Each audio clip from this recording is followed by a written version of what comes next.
Hey guys, how you doing today? This is David Lucas back here again. Welcome back to my channel. And now today I'm coming back at you guys again for another movie review into the Spider-Man series again.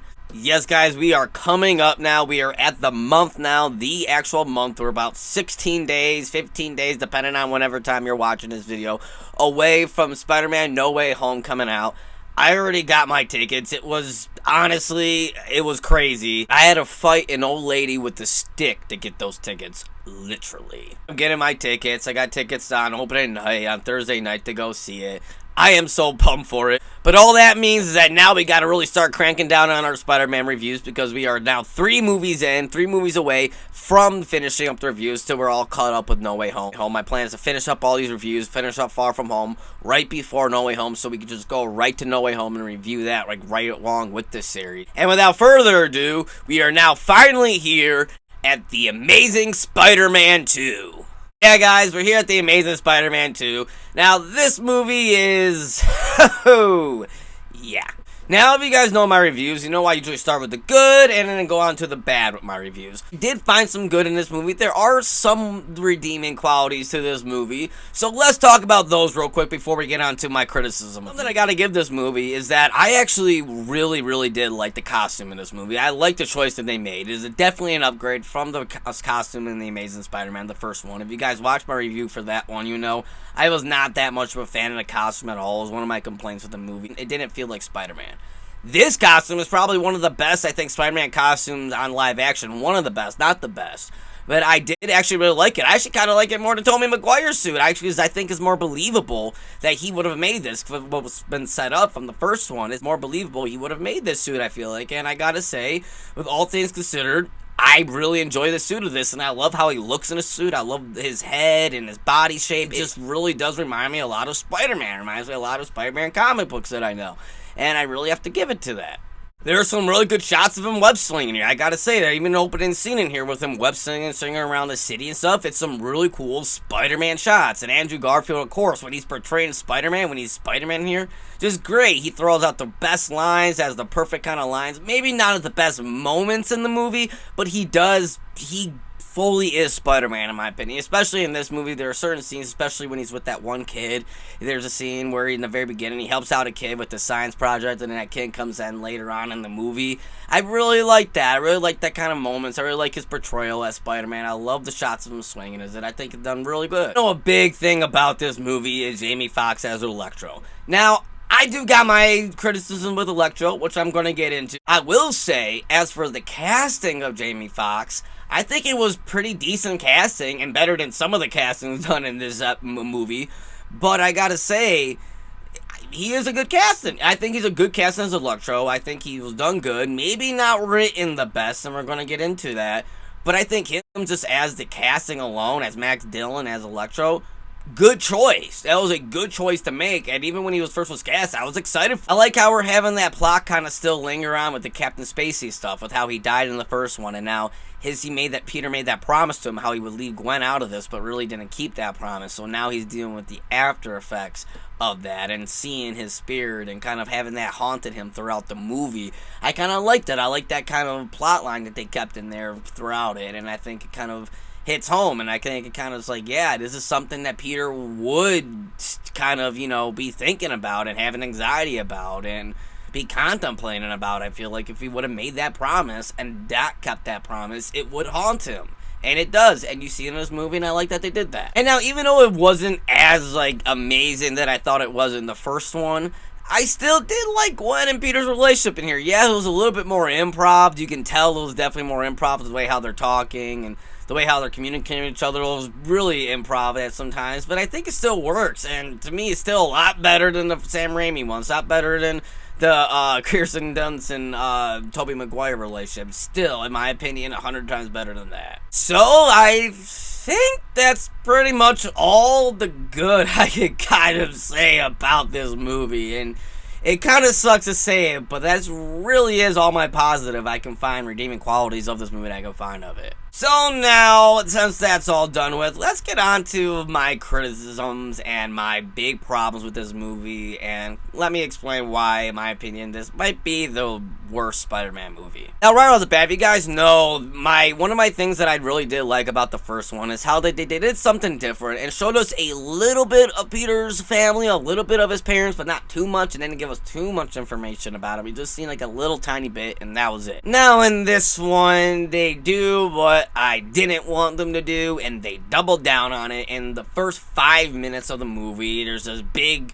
plane sequence thing with Peter's dad and all this stuff, and then we have a twist near like the middle of the movie where Peter finds out that his dad kind of planned all of this. He created the spider on purpose with his own blood on purpose so that Peter would be the one who can get it, and he's the only one who can have that. And so it was all meant for Peter to become Spider-Man, and it was all this thing, big plot things going on with his family, with Oscorp killing his family. So much. It is so overdone, and it's so much, and then on top of that, that's not even the plot of the movie. That's just one of maybe 5 plots of the movie, which I'm going to get into right now. There are like 5 different plots going on in this movie, and 5 different tones going on in this movie. I'm sitting here thinking, watching, it's like, okay, it's a romantic type of movie, it's a thriller type of movie, it's a mystery type of movie, it's an action movie, it's a comic book movie, it's some cheesy 90s Batman and Robin movie going on. Like, what is going on? And on top of that, there's a coming-of-age movie with them, you know, going to college and figuring out all of that. There's all of this going on, and you're like, what is the focus of this movie? And there is no focus. Throughout this whole movie, there's absolutely no focus on anything. You can just tell that is Sony. That is all Sony put in their little, you know, business heads in there, and they're saying, oh, we need this, we need that, we need this, we need this, we need this. All of this makes money. Go do it. And poor Mark Webb, which he did a great job with the first Amazing Spider-Man, now he gets all the blame for this, when really you can tell it's Sony that did it. And something else too, which it's really shocked, is that Hans Zimmer, amazing artist, you know, amazing orchestral artist and everything for the movies and all that.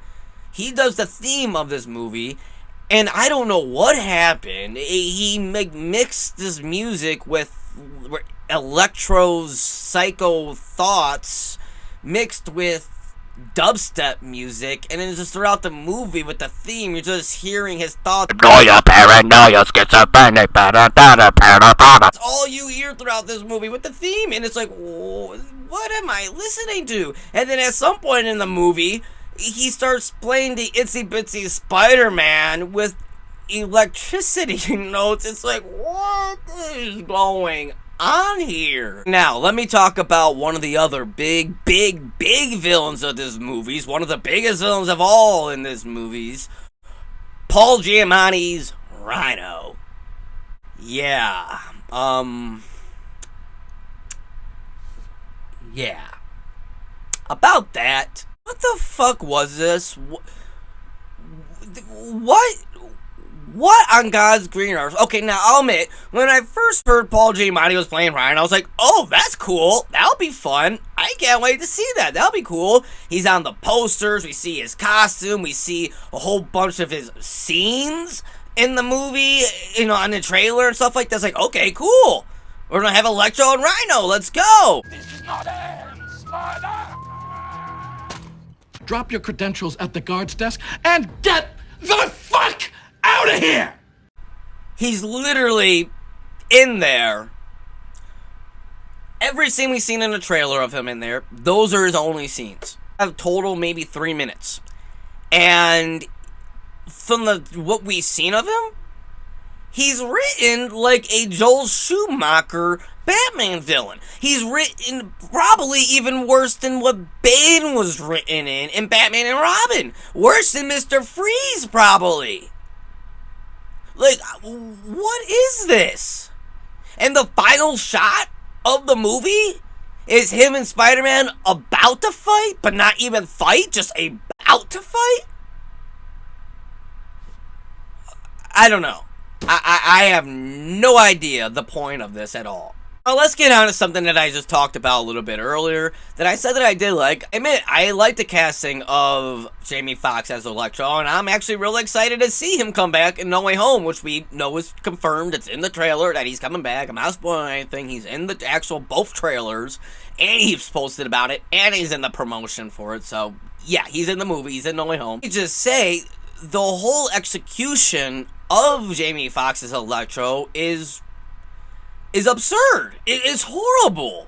It's, again, I know I keep on using this comparison, but it's the only comparison I can find. It's a Mr. Freeze level of writing in this thing. Hell, even down to the Riddler, how the Riddler was in Batman Forever, how he was an obsessed person of Batman. That's what Max Dillon is in this. He's a fan that's obsessed with Spider-Man, which is like, okay, I can get into this a little bit, depending on how you execute it. And then they execute it so weirdly with him being like a really kind of odd with it. And then how he gets his powers and the electricity makes his gap in his teeth go together. It's like, what? Like, where is this coming from? And the lines that he's saying in here, it's like, it's literally out of a Joel Schumacher movie. It's like, what? What were you people thinking writing this? Whoever wrote this, like, what were you thinking? This is not, like, what is going on? This is, we've been through this before. We've seen how writing like this for comic book characters turns out. Don't do it again! And, like, again, with the theme, how it just kind of his thoughts, like, it's this, like, psychological thoughts going on, mixed with the theme that's going on, mixed with a dubstep in it. It's like, and you're, I don't know, like, I don't know what's going on, and then the whole point of him turning bad, and then you have the whole point of him turning bad, and the reason why he turns bad is because Spider-Man got more cheers than he did.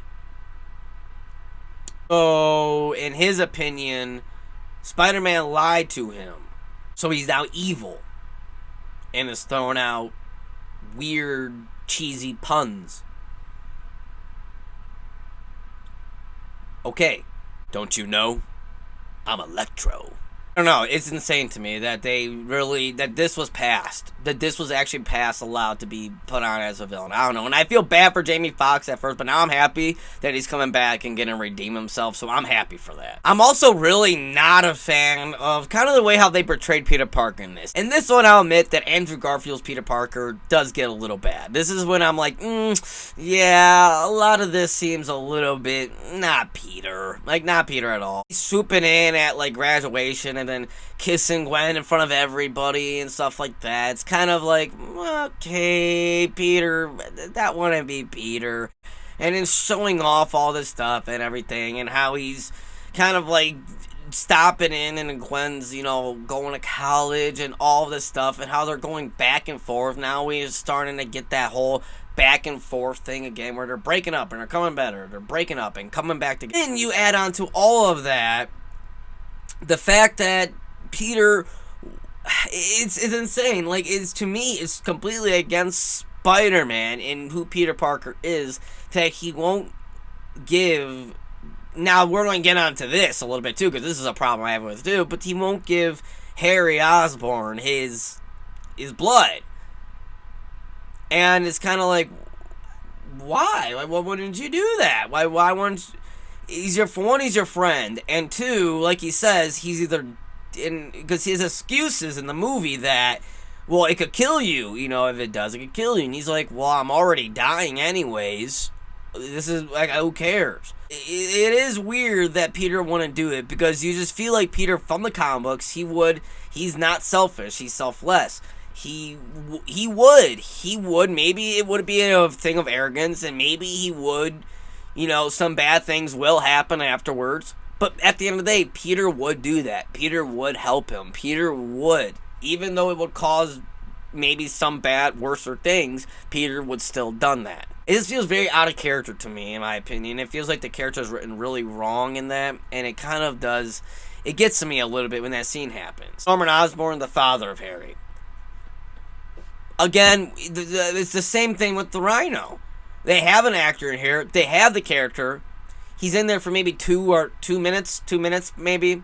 He tells he's dying, he's in the dark, his hands are all, like, monster-like, he looks like a half monster almost, which is cool. They're trying to, you know, do the ultimate Spider-Man interpretation of Green Goblin, I get that. Guys, right away, like, Norman Osborn has nothing, he is just nothing in this universe, he's no one. Alright, strange that we're supposed to care about Norman Osborn dying when we never even seen him before. Okay, like, why? Like, why even put Norman in this in the first place? You should have just had him be dead in the first place, and just have Harry already the, you know, owner of Oscorp. Just at least do that at this point, just do that. Now, on to the other Osborne. Dane DeHaan as Harry Osborne.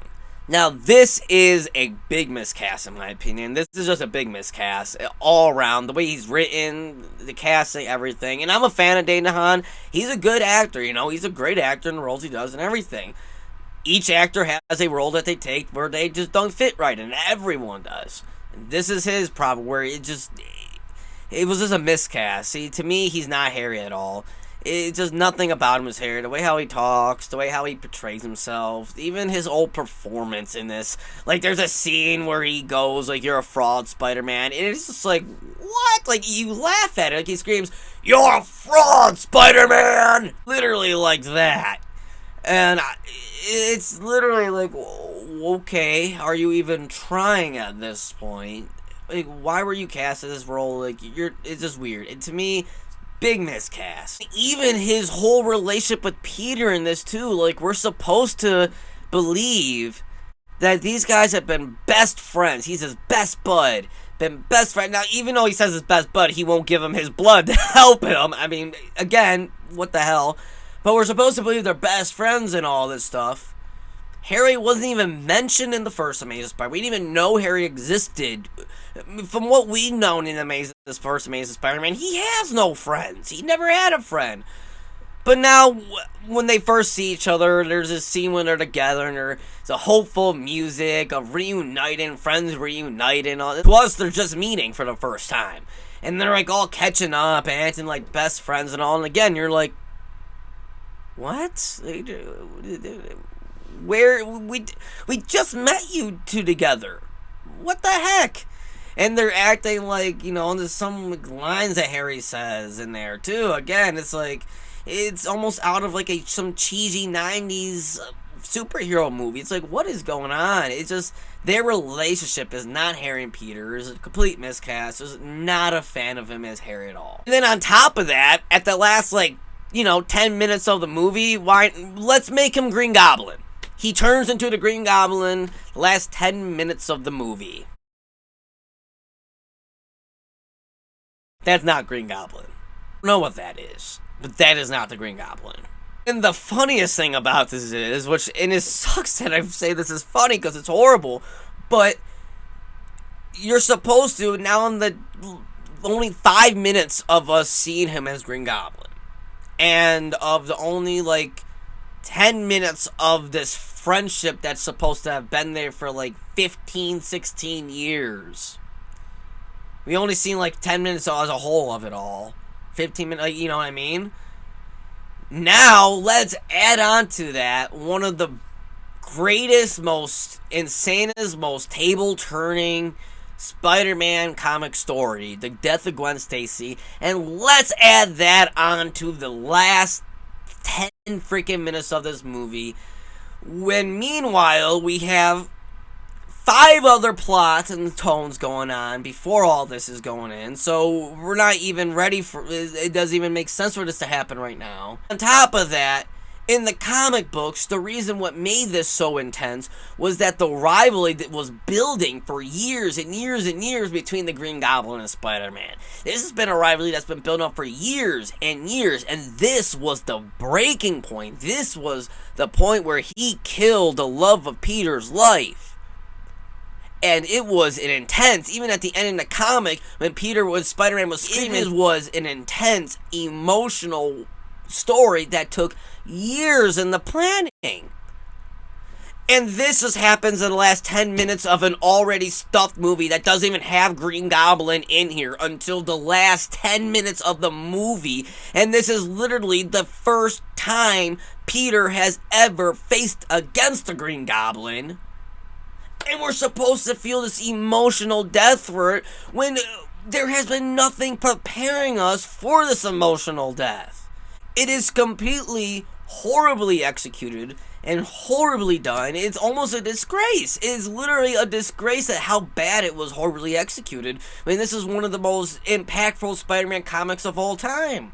Guys, I had to take a little bit breather after that. That is pretty much it for all of my negatives and positives of The Amazing Spider-Man 2, directed by Mark Webb. Sony.